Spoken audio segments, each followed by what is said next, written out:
Today we're going to get rid of our feelings of guilt and regret over our past mistakes and remember how to be free of them once and for all. Hello, I'm Marvin Glenn, the Singing Sage. I'm a regular guy who has struggled with my own inner demons of hatred, anger, resentment, shame, spiritual darkness, and with feeling not good enough. Now, after more than 80 years on the planet, I'm sharing my songs with you, along with some of my own personal techniques and wisdom I use to live my life. I invite you to join me with an open mind and while you listen with your heart. I know you can benefit in your life from hearing my words and songs.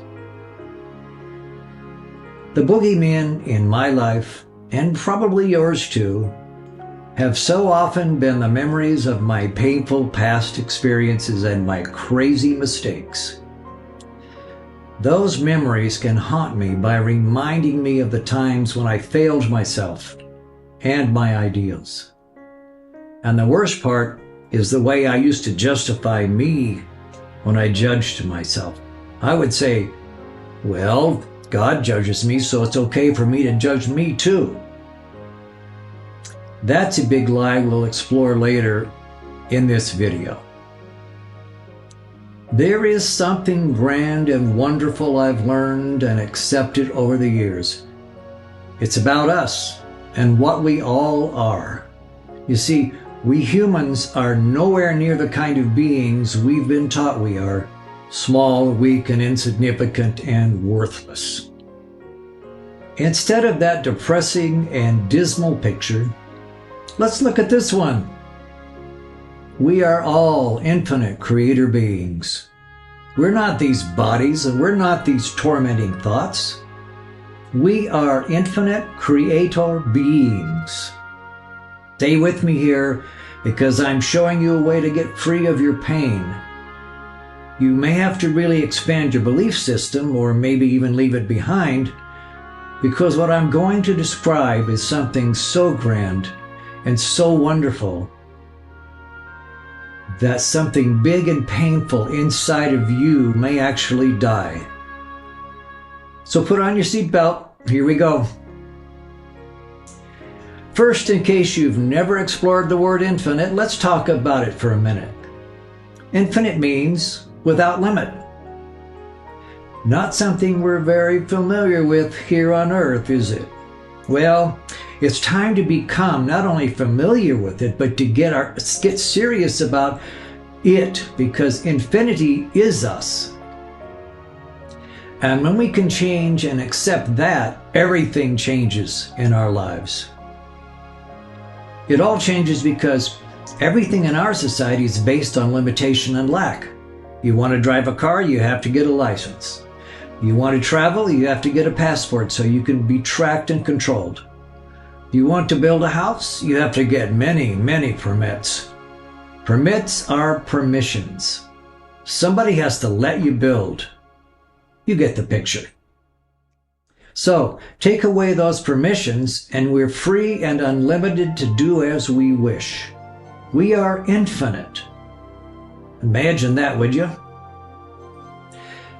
So you may ask, where did our infinite nature come from? Good question.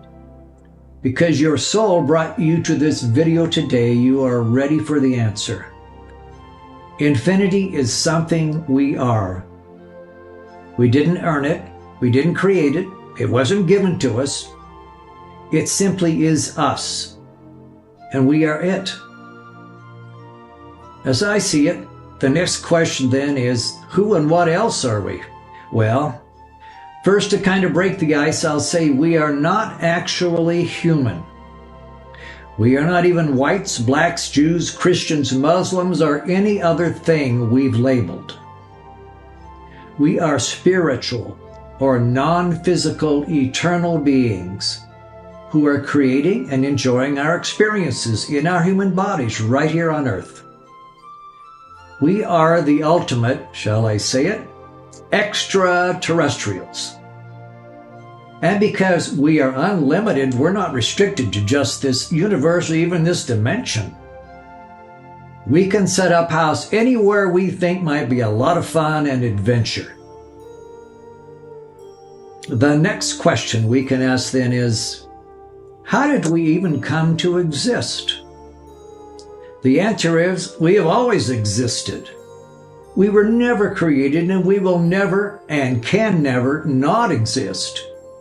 We are forever. Are you feeling something in you shaking? Are you beginning to see yourself a little differently now? Are you starting to wrap your head maybe a little bit around these amazing facts? When we do expand our tiny little understandings of reality, well, you get it. Major changes happen in our lives. Important things become less important. Major problems become minor challenges. Sadness and joy become two sides of the same coin. We start seeing life as one big comedy or drama after another. Okay, so much for infinity. What's next? Well, let's get back to the question of who and what we are. If we're not actually just humans, we must be really fantastic, right? That's right, my friend. You've probably heard of atoms and even smaller things that make up our physical reality. Atoms don't actually exist as something physical. They have turned out to be fields of energy that can't even be seen or touched or even measured by us. We all know the whole universe is made up of this energy. So what is this energy actually? That answer is easy. This energy is all that is. And what is this all that is? The only way I can answer that question is to refer you to yourself, to the deepest core of your being, because you are this energy. You are it. I call it the big it. The deepest core of your being is your home. You never left it. But I'm sure most of us have forgotten it. And there's nothing you have to do to go back home, because guess what? You're already there. The big it is your home that you never left. How could you? It never left you. Finally now, here's the answer to who and what we are. We all are unique individual expressions of all that is. As simple and as wonderful as that. Why would something so vast as all that is want to break itself up into the uncountable number of us? Because it wants to know how powerful, loving, and overwhelmingly wonderful it is. It can only know itself through us, so it lives in us and as us. It lives our dramas, our adventures, our pain, our joy, our everything. What intimacy! What unconditional love. And here's something to think about. It does all of this without 1 ounce of judgment. The idea that all that is should judge itself for co-creating with us our wars and mistakes and pain only comes up in our minds because we have been taught the concepts of good and bad and right and wrong, and to think we should be judged for our screw-ups. That kind of thinking is purely a human construct cultivated, the word is cultivated, by our religions. I'm not saying we should abandon our own conscience and inner knowings of right and wrong. Without those, human society would disintegrate into chaos. What I am saying is we need to replace the act of judging with the act of discerning. Our discernments will lead us to make better decisions and to take humane and compassionate actions toward others. Judgment leads to self-righteous punishments. At least in our culture it does. Then the so-called offender is given more pain and shame and is never allowed to simply benefit from and learn from their mistake. I ask myself, who am I to judge another person? Now, here's what all this information has to do with my past guilt and regret. Speaking from the way I see things now, I felt guilty about my past because I thought I was supposed to feel guilty. Somebody somewhere made up that word and told us we should feel bad about ourselves when we heard it. So I did. Felt painfully guilty. But because guilt and regret are two sides of the same coin, we feel terrible about both of them when they show up in our thoughts. I have to say that the most powerful influence on us in the area of guilt has been the religions of the world. Obviously, guilt has been their most effective tool for diminishing and controlling humanity, and most importantly, for their so-called God to judge and condemn us. Did you get that? It was so we could be judged and punished for being so unlovable. Talk about a sadistic, inhuman system. Okay, we've been talking about guilt and regret long enough. Let's see how we can get rid of them in our lives. For me, the day came when I decided to do something about it all. They had been kicking me so hard for so long when I was down that I couldn't stand it anymore. I decided to stand up and simply stop listening to them. That's when I committed to taking control of my tormenting memories, the ones that hurt me so bad. I realized the only way I could do that was to use something I had never used much at all before: my will. I have a powerful will, and so do you. I didn't know how strong my will is until I started using it. You know, it's interesting how pain can motivate a guy to get with the program, isn't it? It sure motivated me. I absolutely refuse now to let my memories hurt me anymore.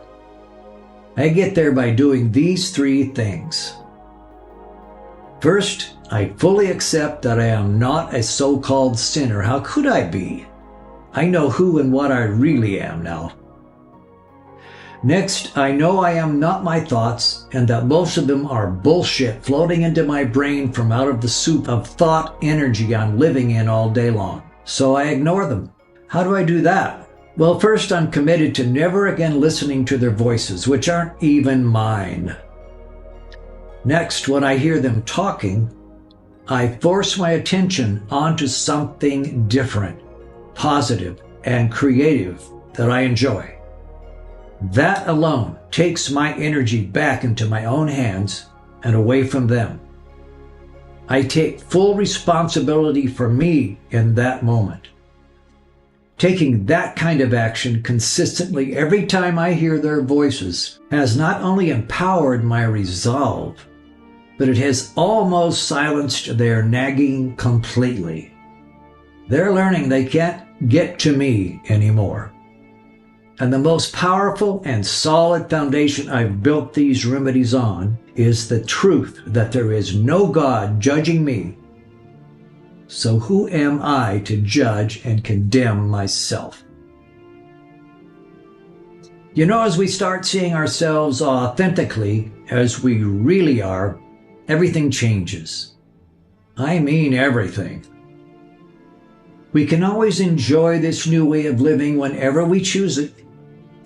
We only need to want to be free and infinite as much as we want to breathe. If you want to remember more about what you've forgotten about your greatness and about the big picture of creation, I recommend you go to the website of my mentor, George Kavasilis, and read his book, Our Universal Journey. The link is in the description down below. It probably took you great bravery to listen to my words today. Congratulations. And thank you for being here. Today's song is Echoes of Times.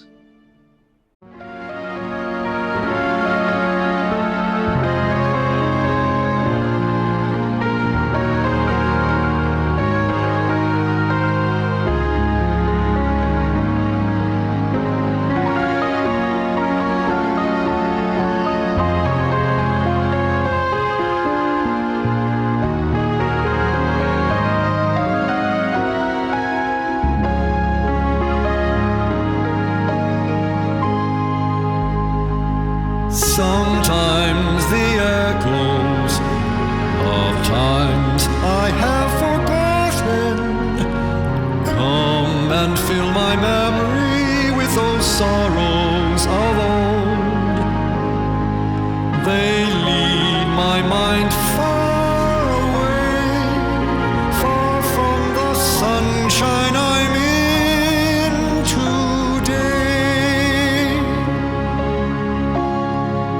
That's the time I hold to, the moment I'm in, never letting memories rule me again. I have the power to choose to be happy, so from now on I'm living in the light. Yes, from now on I'm living in the light.